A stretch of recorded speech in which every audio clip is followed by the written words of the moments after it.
Good morning, football. Wake up, hang out with us, check out your highlights. We'll get you set for week 5 on Sunday. We're presented by Old Trapper Beef Jerky live in New York. It's Friday, October 8th, less than 48 hours away from action in London. It's the Jets. It's the Falcons. Zach Wilson coming off a great game. Yes, he is. He could be a stud in this one, winning over an international crowd, but hopefully Kyle Pitts can show up and do something. We'll speak to Melissa Stark momentarily, but we got highlights from last night. My name is Kay Adams, Peter Schrager, Kyle Brandt, Michael Robinson, wrapping up a week with us, and we'll see you on Good Morning Football Weekend. Good morning football tomorrow. I cannot wait. What's on the show tomorrow? Oh, yeah, we're going to break down a little bit more of the Seahawks issues and this big AFC Championship preview, Bills, Chiefs, huge game. Love it. We've got our survival picks. We're all still in the mix, but let's get to Lumen Fields.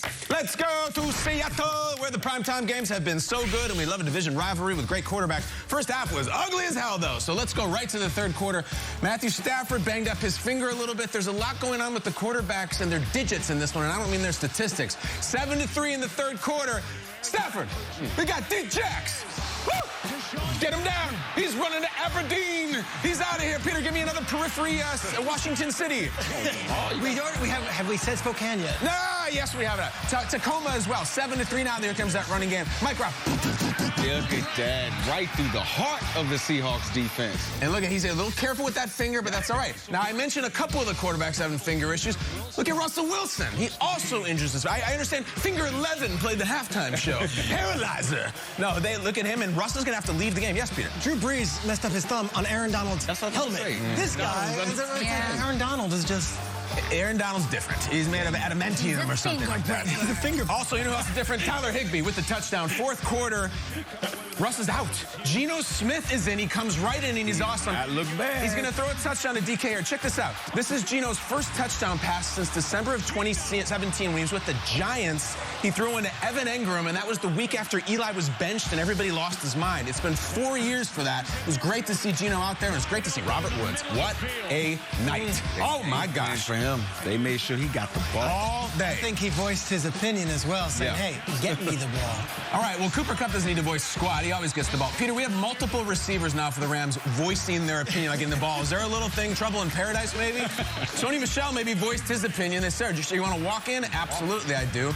Touchdown, Rams. So Geno, with Russ still out, which we never see. He doesn't miss time. Geno comes in down 6, 2 minutes left to go. Geno, this would be a really cool story. And Tyler Lockett fell down. Mike's been calling it out all morning. I don't know if that was on Geno, but that's the game. Rams botched the drive beforehand, gave him back the ball with more than 2 minutes left, and then Geno couldn't get it done. It was a really close game in the second half, but the Rams got a 4-1, 26-17. Stafford wins in primetime. Last week we were talking about Eli Manning's fingers. Now we're talking about the fingers of one Matthew Stafford and Russell Wilson, and that's where we bring it. Oh, I love making you laugh. Ian, our Ian Sider, Ian Rapoport. Let's do it. What's the latest on Russell Wilson's finger?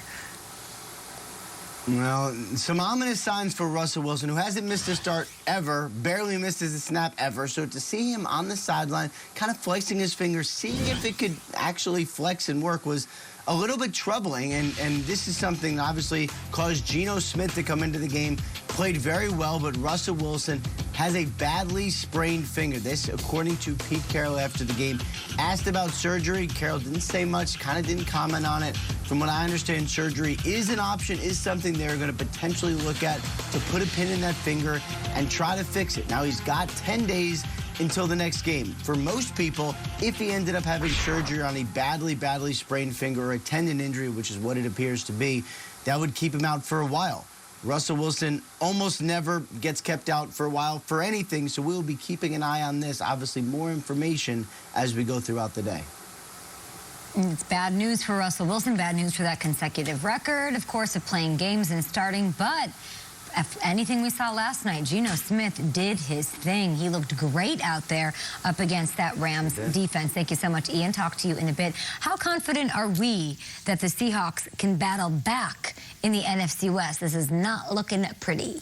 Yeah, I'm confident they can battle. They're going to put up a fight. Obviously, you have Russell Wilson. If he has to be out for some time, I think Geno is the perfect backup for this team. He does have some movement ability. But the thing about Geno, which is different from Russell's going to throw the ball from all over the place. Offensive line doesn't always know where Russell's going to throw the ball from. The launch point moves a lot. With Geno, they know exactly where he's going to be.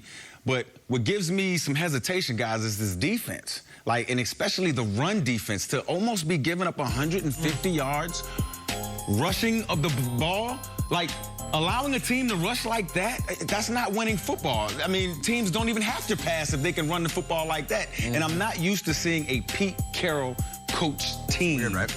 You know what I mean? Not being able to stop the run, because when I was there, we had the LOB and all of those things. Stopping the run was just like what we did. You know what I'm saying? We did it with our eyes closed, right? And we forced teams to be one-dimensional and try to push the ball downfield. So, yeah, there's some positivity there. You know, obviously it's Russell Wilson, but this defense got to get right fast. And some of their leaders, like, you know, your guy on the back end, Jamal Adams, he's got to get better faster, too. Jamal's trending on Twitter. He's been trending for 12 hours because of how horrible it went for Jamal I Adams understand Meek Mill's new album, Expensive Pain, is about Jamal Adams. Look, 2 first-round picks and the highest-paid safety in the league. That was a good one. That's pretty good. I don't take any joy in it. This defense is historically bad. In 2012, Sean Payton's Saints gave up 7,000 yards. It's the most yards ever given up in a season. This team is on pace to give up 7,600 yards. 600 yards more than the worst team ever. Ever in the history of the sport. Jamal Adams had a night last night. I don't take any joy. I wanted to come in here and wear a leather jacket with no shirt. It wasn't happening last night. It was not. This is the Higbee touchdown. Watch Adams in coverage just a second late. Just a second late, and that's a tight end. Just was not there. And the next play, it's like the Cooper Kupp, and we're watching this here. Here's Adams. I don't mean to call him out. He's giving him the route. It's a tight end. Yeah. And you got the Cooper Kupp block on the Darrell Henderson thing. So if everyone's saying, all right, well, he's not a coverage guy. Look at this. Cooper Kupp. Give me some. Get out the way. This defense has a lot of high-priced talent, and they look really cool in those lime green.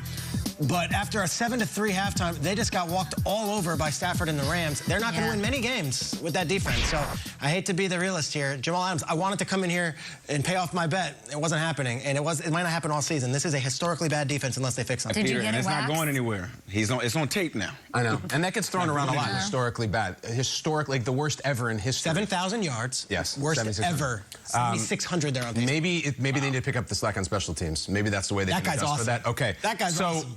Maybe they need innovation. Maybe they need a won't give up attitude. Maybe they need to give the football public something that has never been seen before. And my God, today, last night, ladies and gentlemen, the double punt. This was nuts. This was pretty dope. So third down continues to be a problem for Seattle. Aaron Donald now. Oh, here's a block. Blocked off the foot of Dixon, and Dixon now kicks it. That's 2 kicks for the price of 1. Well, just picking it up and running with it. How much fun is in that, Mike? Yeah. Well, that is true. Especially when you got these big guys chasing you.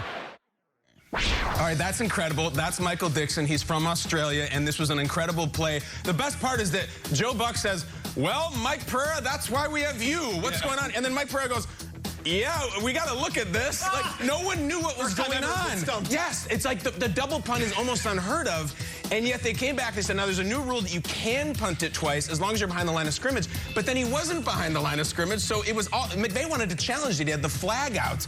And the funny thing is, what if there was a double blocked punt? That's never happened in history. Our guy, Jake Funk, was in the position to block it, but Michael Dixon picking it up with the one hand like he's Jadeveon Clowney against Michigan and punting it, again, 60-some yards inside the 20. It had an international spiel. It has never been seen before. Maybe that's what Seattle needs, is the defense is historically terrible. The double punt and some innovation. Michael Dixon, play of the week of the year. Take that, Hunter Renfrow. Do you have concerns that, I mean, finger injury? Yeah, sure. That division, hard to think that they can take. Yeah, sure. If Michael Dixon injures his finger and can't do the double punt, they are screwed. It is over. But yes, it's very strange to see Russell Wilson on the sideline. Of course it is. Yes, then their defense is terrible. So huge concerns. And I picked them to win the division. And then there's other teams in the NFC which have emerged, like the Panthers. I know we're shaky on them, but it's going to be tough sledding. They lost 2 games at home. Yeah, not good. All right, I guess we're moving along. Yeah. We're going to London, where we find our very own Melissa Stark. There, ahead of this epic matchup that we will wake up to on Sunday morning and enjoy right here on NFL Network, 9:30 a.m. Eastern start between the Jets and the Falcons. I love that Tottenham Hotspur Stadium is sold out for this one. The energy will be great. 2 high-scoring teams, a very exciting Jets team coming out of Week 4. The Falcons are looking for their 2nd win of the season, though. What's the latest on how they're preparing for this matchup against the Jets? Well, Kay, let me just start with this spectacular backdrop. We are in front of Buckingham Palace, or as my taxi driver called it, the Queen's home. I love that. It's actually only one of her state residences, and you can tell if she's here based on which flag is flying. She was here yesterday. She's not today. We just missed her. And then over here, this beautiful gold statue, that is the Queen Victoria Memorial. It was unveiled in 1911, so we are standing in the middle of so much history. And the NFL, of course, has history in London. We started playing games here in 2007, and we are back after taking a year off due to COVID. The teams landed this morning. It was a 7-hour flight from the East Coast, and they hit the ground running, went straight to practice. They're practicing this afternoon. It's 5 hours ahead, remember, and then media availability, and then hopefully some rest for them, or maybe just a little bit of sightseeing. The big news comes from the Falcons. That is that wide receiver Calvin Ridley did not make the trip due to personal reasons. So they are going to need someone to step up in his place, because he is, of course, a favorite target of Matt Ryan. Well, some guy they've figured out how to use is Cordero Patterson. Had 3 receiving touchdowns last week for the first time in his career.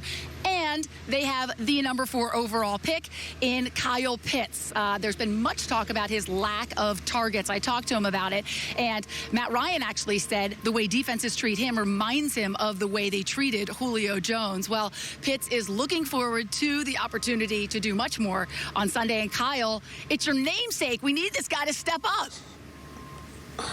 I wasn't going to say it, but, you know, the name does. Melissa, I'm not even joking. This is kind of a cool thing internationally, because we have the New York Jets facility. It's maybe 25 minutes from where we're sitting right now in New York.